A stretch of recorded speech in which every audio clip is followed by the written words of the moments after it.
Hello दोस्तों, कैसे हो आप सभी लोग। मैं स्वागत करता हूं आपके अपने चैनल अकाउंटिंग इन्फो में। और आज हम यहां पर स्टार्ट करने वाला हमारा न्यू चैप्टर सोर्स डॉक्यूमेंट। तो बेसिकली ये जो चैप्टर है वो 2 पार्ट्स में डिवाइड है।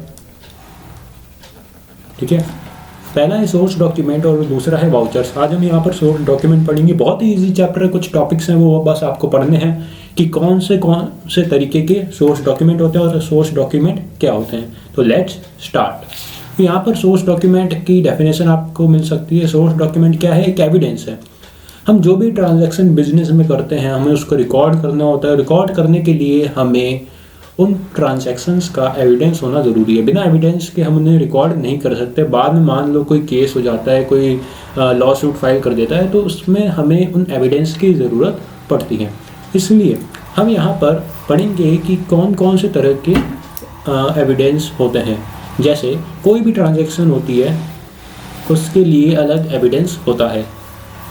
जैसे पहला एग्जांपल है कैश मीमो। तो आप कोई मान लो रेस्टोरेंट में गए हो, आपने कुछ परचेज किया है और आपने कैश ट्रांजैक्शन किया है, तो आपको वो बदले में एक छोटा सा बिल देगा। पतला सा बिल होगा जिसमें क्वांटिटी, आइटम, रेट और टोटल अमाउंट, जीएसटी सब लगाकर वो एक पेपर देगा। उस पेपर को कहते हैं कैश मीमो। बेसिकली वो एक बिल होता है जिसकी एक कॉपी तो वो हमें देगा, एक कॉपी वो अपने पास रखेगा, ताकि उसके पास भी रिकॉर्ड रहे और हमारे पास भी रिकॉर्ड रहे, एक सेफ्टी के तौर पे कि हमने ये सामान उनसे खरीदा है और हमने उसका पेमेंट कर दिया है। वैसे हम आगे चल के पढ़ेंगे, यहाँ पे और भी एग्जांपल है। इनवॉइस है, बिल है, क्रेडिट नोट है, रिसिप्ट है। तो ये सब इन्हें ही सोर्स डॉक्यूमेंट कहते हैं, जो कि एक तरह से एविडेंस होते हैं। ये वर्ड आपको याद रखना है, एविडेंस। ठीक है, तो ये काम आएगा। सबसे पहले पढ़ते हैं कैश मीमो। तो कैश मीमो बेसिकली है क्या? देखो, कैश मीमो तो जो अभी मैंने बता दिया, cash memo prepared by seller. Seller कौन? जिससे मैंने माल खरीदा। मान लो मैं रेस्टोरेंट में गया, मैं यहाँ पर खड़ा हूँ, मैंने बोला मुझे इतना सामान चाहिए और वो अपने कंप्यूटर से एक बिल निकालेगा, वो बिल मुझे मिलेगा, उसे कहेंगे कैश मीमो। ठीक है, उस बिल को कहेंगे कैश मीमो, जो कि सेलर बनाता है। Sold goods against cash. It has details. मैंने बोला डिटेल्स होती हैं, क्वांटिटी होता है, रेट होता है और टोटल अमाउंट रिसीव्ड होता है। तो यही है बस इसमें। फिर आता है इनवॉइस, अपना इनवॉइस। तो इनवॉइस क्या होता है? आपने अगर परचेज बुक बनाई है, सेल्स बुक बनाई है, तो उसमें एक अलग से कॉलम होता है इनवॉइस। इनवॉइस जनरली क्या होता है? अगर हम क्रेडिट सेल्स करते हैं या क्रेडिट परचेजेस करते हैं, ठीक है, दोनों में ये इनवॉइस इशू किया जाता है। ये इनवॉइस एक बिल होता है जो इशू किया जाता है एज एन एविडेंस कि आपने क्रेडिट माल बेचा है या क्रेडिट माल खरीदा है। दोनों के पास परचेजर और सेलर दोनों के पास एक एक कॉपी होती है। इसकी ओरिजिनल कॉपी देते हैं परचेजर को, लेकिन जो डुप्लीकेट कॉपी होती है वो होती है सेलर के पास, एक रिकॉर्ड के लिए, क्योंकि उसे बुक्स अकाउंट में इन्हें रिकॉर्ड करना होता है। तो ये यहाँ पर एक ऐसा है, लेकिन आपको एग्ज़ाम में ये नहीं पूछा जाएगा क्योंकि टर्म 1 क्वेश्चन आ रहा है। टर्म 1 पेपर में एमसीक्यू पूछे जाएंगे और ये क्वेश्चन नहीं आएगा। तो रिसिप्ट बेसिकली क्या होता है? यहाँ पे रिसिप्ट है, आगे मैं बताऊँगा। रिसिप्ट यहाँ पे कट गया, मैं वाउचर्स में बता दूंगा रिसिप्ट क्या होता है। पे इन स्लिप। तो पे इन स्लिप क्या है?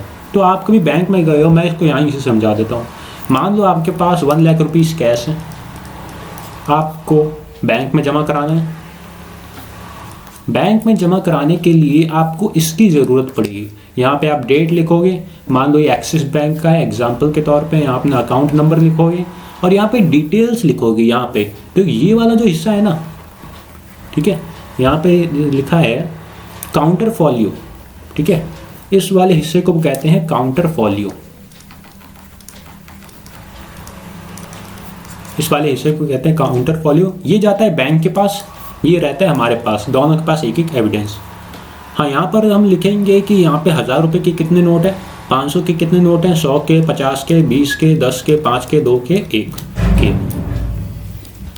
तो ये एक सिंपल चीज़ है जो आपको याद रखनी है। आप रियल लाइफ में भी ये बहुत काम आएगा, अभी के ज़माने में भी काम है और बाद में भी काम आएगा। फिर यहाँ पे टोटल हम नीचे दिखा देंगे और यहाँ पे साइन वाइन जो जो होते हैं वो हो जाएंगे। फिर आता है डेबिट नोट और क्रेडिट नोट। अब यहाँ पे हमने पढ़ा एक होता है परचेजेस और एक होता है सेल्स, तो इनका जस्ट अपोजिट भी होता है रिटर्न, ठीक है, परचेज रिटर्न और सेल्स रिटर्न। तो परचेज रिटर्न हम जब करते हैं, ठीक है, परचेज रिटर्न जब हम करते हैं मतलब हम अपना माल, खरीदा हुआ माल वापस भेजते हैं, कोई गड़बड़ी हो, कोई डिफेक्ट हो माल में, या फिर हमें माल पसंद ना आया हो, वो सब कारण से अगर हम माल वापस भेजते हैं तो हम एक डेबिट नोट लिखते हैं जो कि हम भेजते हैं जिससे हमने माल खरीदा है, यानी सेलर। हम होते हैं बायर, जो परचेस करता है वो होता है बायर और सामने वाला सेलर। तो सेलर को हम भेजते हैं डेबिट नोट। डेबिट नोट का मतलब क्या है कि मैंने आपके अकाउंट को डेबिट कर दिया है, पहले मैंने क्रेडिट कर दिया था क्योंकि वो मेरी लायबिलिटी हो गई थी जब मैंने परचेज किया, लेकिन अब मैंने डेबिट कर दिया है क्योंकि मैंने माल रिटर्न कर दिया है। तो ये सब है, आप पढ़ सकते हो, स्क्रीनशॉट ले लो। फिर आता है credit note, just opposite sales return के लिए। जब कोई हमें माल वापस करता है तो हम उसे क्रेडिट नोट देते हैं। मतलब अगर वो मेरा पहले डेटर था तो उसका मैंने कर दिया था डेबिट, लेकिन अब उसने मुझे माल वापस कर दिया है तो मैं उसको कर दूंगा क्रेडिट, उसे कहेंगे क्रेडिट नोट। यहाँ पर एक सिंपल सा एग्जांपल है। तो गाइस आज के लिए बस इतना ही। मैंने बस आपको आज समझाया कि सोर्स डॉक्यूमेंट किसे कहते हैं, कल हम समझेंगे कि वाउचर किसे कहते हैं। तो आज के लिए बस इतना ही। Thank you, bye bye.